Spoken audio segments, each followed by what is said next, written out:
For the sake of time, I'll be speeding up the video just a little bit. But right off the bat, you can already see the road is extremely smooth. And in fact, I would say it's probably smoother now than it was when it was last open. The last time I did this drive was in March of 2019, and at the time I did it in a Hyundai Accent. It was extremely bumpy and the road was more narrow, but in the time I've lived in Arizona, this is the best condition I've ever seen it. The sign did say no trailers, four-wheel drive, and UTVs only, but during my time out here, on my drone, I maybe saw 4 or 5 cars coming up and down Fish Creek Hill, and it didn't look like they had any problem. Now, I'm not saying it's okay for cars to come out here, but just use your best judgment.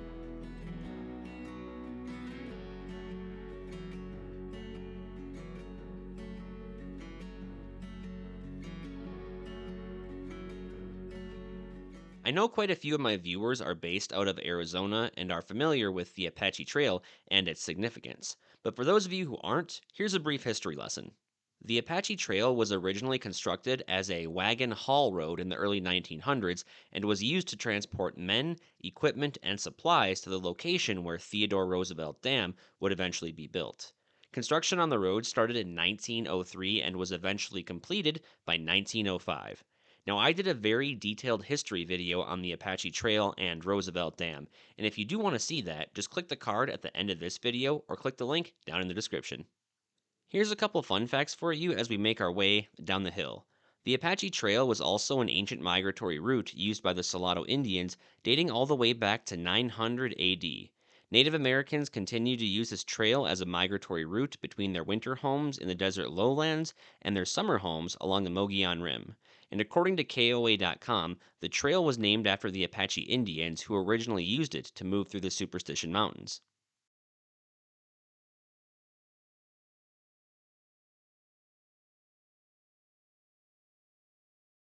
For anyone that might be curious as to how I'm able to drive and have my drone stay locked onto me, well, here's how. So I'm using the DJI Mini 4 Pro and it has this feature called Active Track. This allows me to select my subject, which would be my vehicle, and it stays locked onto me while I'm moving, while at the same time it has 360-degree obstacle avoidance. So anytime it detects an obstacle in its path, it cautiously veers around it.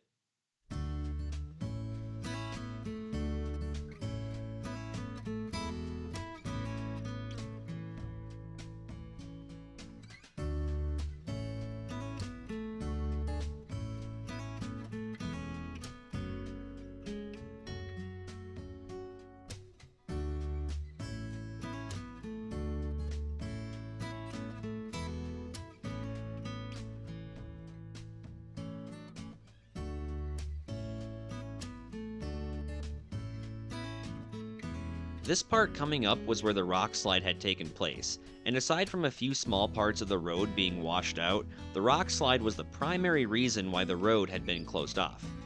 Here's a photo of the rock slide that I took on my camera back in March of 2024. And of course, here's what it looks like as of September 19th, 2024.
All right, everybody, we have officially made it down the bottom of Fish Creek Hill.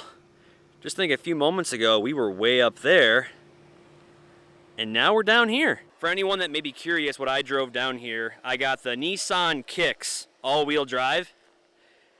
Did the job. No issues. Pretty amazing car.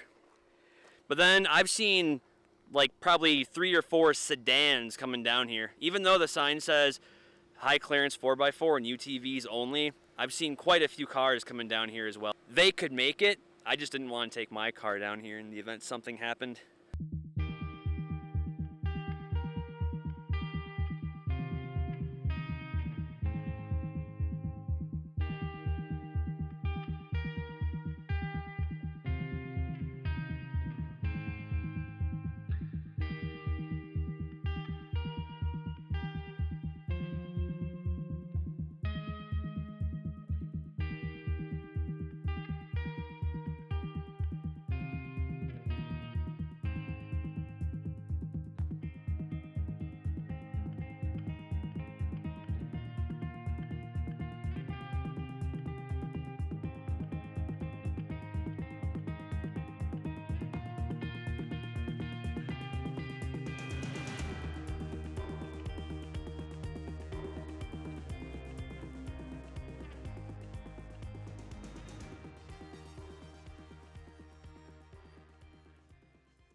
To any viewers that might be planning a trip out to the Apache Trail and wanting to go down Fish Creek Hill, but you're wondering if your vehicle is adequate to make it down or up here, I'm going to play a montage of a variety of different vehicles that I saw out here. Hopefully that can bring you some peace of mind and help you make a decision.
Right here is where we started today's journey, and currently I am parked right down here, and if we were to keep going, we would eventually end up at Theodore Roosevelt Dam. Now, because I've already made a video showcasing the entire Apache Trail drive, except the part that we're doing today, we won't be driving to the dam. But if you do want to see that video, again, just click the card at the end of this video or the one in the description. Fish Creek Hill was the most anticipated part of this old road reopening, so I was pretty anxious to get out here and show people what they could expect. But now we will be making our way back to the top. But don't leave just yet. In a moment, I'll show you the dangers of what can happen on this old road if you do not practice caution. By the way, if anybody watching has ever traveled up or down Fish Creek Hill in the past, please feel free to share your memory with us in the comments section down below. I would love to read them.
Unfortunately, I could not use follow mode on my drone the entire way up the hill, as there is multiple power lines the closer you get to the top. But that's okay, because this brings us to our next stop.